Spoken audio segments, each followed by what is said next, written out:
Labi, noslēgsim mūsu domnīcu ar kādu visai jocīgu stāstu par nākotni un par to. Grūti pat iedomāties tādu industriju, kuru nebūtu skārus tehnoloģiskā attīstība. Tehnoloģija ietekme ir jūtama visur, un nedrīkst aizmirst arī tādu nozari kā intīmpreces. Piepūšamās lelles, kā cilvēku sabiedrotais mīlespriekos, varētu kļūt par vēsturi. Tā vismaz domā seksleļu ražotājs no Lielbritānijas Mets Makmūlens. Viņš radīs lelli robotu, kura pēc viņa pētījumiem cilvēkiem sniegšot augstākās baudas priekus un ne tikai. Ar mobilās lietotnes palīdzību ir iespējams robotlellē izveidot personību, un kā norāda šīs idejas autors, tad klientam ir iespēja lelli padarīt tieši tādu, kādu viņš to vēlas. Ja viņš grib, lai tā būtu gudra, tā būs gudra. Ja viņš negrib, lai tā būtu gudra, tā nebūs gudra. Ja viņš vēlas, lai tā būtu kautrīga, tā būs kautrīga, stāsta Makmūlens. Savukārt, izmantojot virtuālās realitātes brilles, plānots, ka nākotnē šāda mīlesprieku robotrelle varētu kļūt arī par jebkura vientuļnieka pilnvērtīgu dzīves biedru.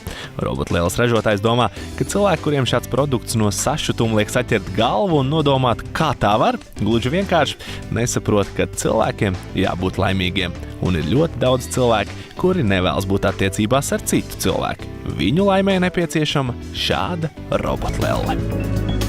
Jūs spējat iedomāties, kad arī šai pakalpojumu jomā startētu roboti kaut kad nākotnē? Es saprotu, ka tas nav īsti vairs pat nākotnē, bet viņš jau šo te priekšmetu izstrādā. Tas, kas man likās interesanti, ka viņš to argumentē ar to, ka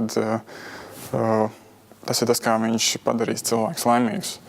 Un, ja tā patiesi tā doma ir bijusi, tad, to var pozitīvi atzīmēt. Es gan varbūt nepiekrīstu tam veidam, kā viņš to dara. Kā tev liekas tāda nākotnes redzējums par... Pilnīgi nekāda problēma. Noteikti būs cilvēki, kuriem tas interesēs. Un, ja agrāk bija, jāpaņem sprungulītis kaut kāds laukā, tad tagad to vienkārši ir tās krietni advancētāks sprungulītis ar visādām tehnoloģijām un tā. Noteiktiem cilvēkiem, noteiktām interešu apmierināšanai.